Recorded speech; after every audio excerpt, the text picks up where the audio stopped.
the past to play the games that suck.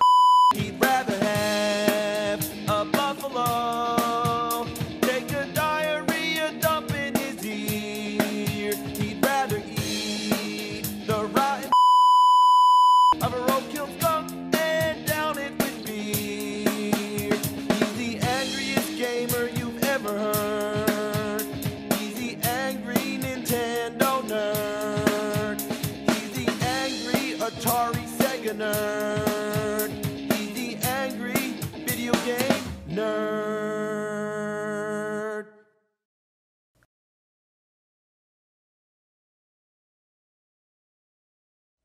The Sega CD had its place in history. I mean, don't get me wrong, it's a piece of shit, but it had a certain appeal. The 32X is the real deal. It sucks. Oh god, it sucks. You plop it on the top of the Genesis like they're mating. God, I mean, do you think that's enough add-ons? It doesn't even look aesthetically presentable. I mean, it's just like an ugly tumor. I mean, did they really need all this bull leeching on the Genesis? That poor Genesis is just thinking, oh please God, take this off me. It's like getting gang. Both of its slots are getting at the same time. And picture this, if it was a Model 1 Genesis, it would have been even more of a spectacular mess. And there's metal prongs you have to insert into its slot. I mean, there's something wrong here. This whole thing is just a mountain of cockadookie. So what does the 32X do? Well, it's compatible with all your 16-bit Genesis games, but it also has its own library of 32-bit games. Oh, you gotta love this. No end labels on the cartridges. May I ask why? Here's the Genesis games. You can read them. You can see what they are. If I'm trying to pick out a game, I can just visually scan my eyeballs across them without having to do this. Oh, what's this? Oh, Virtua Fighter? What's this? Oh, Star Wars? What's this? Primal Rage? The same thing as Atari. Labeled, not labeled. Labeled, not labeled. Labeled, labeled, and not labeled. Even Nintendo's guilty of the same thing. If you labeled the older games, why can't you do the same to the newer ones? Who came along and said, okay, we're gonna have better graphics, better games, and oh, those end labels gotta go? When did this idea of simple convenience become obsolete? Now about the 32X, hooking up this is just insane. Believe it or not, like the Sega CD, it has its own power adapter. That's great. I mean, now you got 3, and trying to hook them all up at the same time is a friggin' nightmare. Let's look at the most minimum amount of effort it could possibly take. So I'm plugging it into the TV. I mean, now I obviously can't plug in all 3 of these things. So here's the most basic power strip you can get. Every big store sells these things. These are common. So I plug in my power strip or whatever. Here goes the Genesis, the Sega CD, and bull. What a load of bull. How did they this up so bad? I can't even turn it the other way because it doesn't fit. Why can I only plug in 2 power adapters? Why can't these go sideways? Or better yet, why the hell do they have these box things? Why can't it just be like this? Even the Atari 5200 with its huge box, it still ends with a normal plug. You know, that really me off. I even have a camera, which I just bought this year, and it has a box like that. We live in the year 2007, and they can't figure out that like that takes up too much room. These things should be banned. Have these, not these. So anyway, let's fire this monster up and play some Primal Rage. Great title screen, huh? There isn't even any title at all. What is this? Wait a minute. Oh, please, God, tell me what's going on. Why can't I see the characters? I'm playing Invisible Primal Rage. Alright, let's try Virtua Fighter. What the f***? Guess what? We left something out. There's another cable which connects the Genesis to the 32X.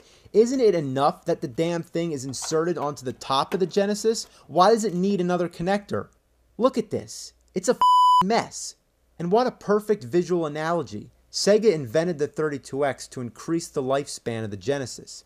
And that's exactly what the friggin' thing looks like. It's on life support. So there's Primal Rage, which to my recollection looks nowhere near as good as the arcade. In fact, I'm not even sure how much better it looks in the Genesis version.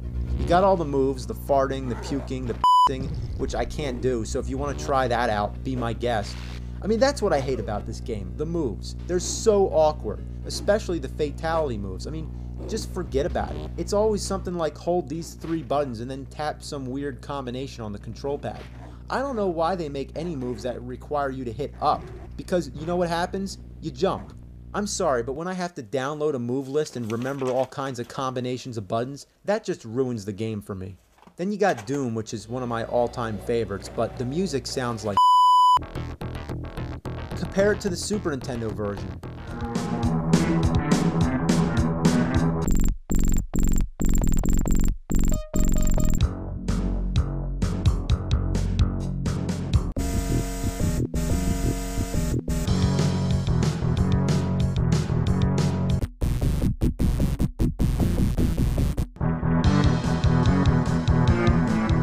Also, the Super Nintendo version has more levels. The only thing it lacks is the graphics. They're horrible. On the 32X they're better, but my point is, everything should be better. Now you got Virtua Fighter. It was one of the first 3D fighting games, and it sure looks like it. I really hate how every time you jump, it's like you're on the moon. God, the control sucks. And the characters act like they have problems.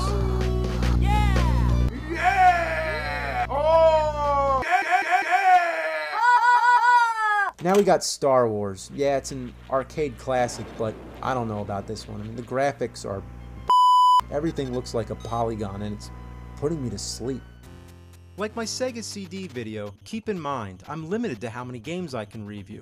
I'm aware that I'm leaving out popular ones such as Snatcher on the Sega CD and Knuckles Chaotix on the 32X. But remember, if I don't have the game, I can't review it. It doesn't matter anyway because I wanted to focus on the console itself. The bottom line, the 32X sucked, and it was one of the biggest failures of all time.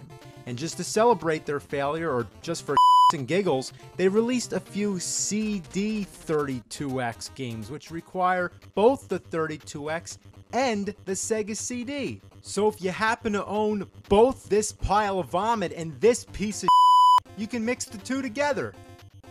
So you can clearly see the 32X was just not worth it, and gamers were too smart to be suckered in because they knew that this piece of junk would be abandoned shortly because the Sega Saturn was on its way. Hell, it was already out in Japan, so nobody gave two about this beast. It cost about $150 when it first came out, and the only people who bought it, they had mechanical problems. So on top of that, there were rumors that it could damage your Genesis games, and I don't even know if that was true or not. The Sega Saturn was released in the US about 6 months later. Only about 40 games or maybe less came out for the 32X before it bit the dust. I mean, what kind of marketing was that?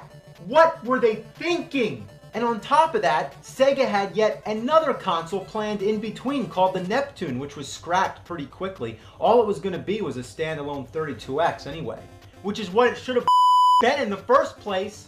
So not only was the Saturn on the way, but so was the PlayStation and the Nintendo 64. Gamers knew it was a better idea to just wait, and stores were selling the 32X for about $20. I got mine at a flea market for $2.50. I'm dead serious. Now, excuse me. I gotta send this back to the fires of hell.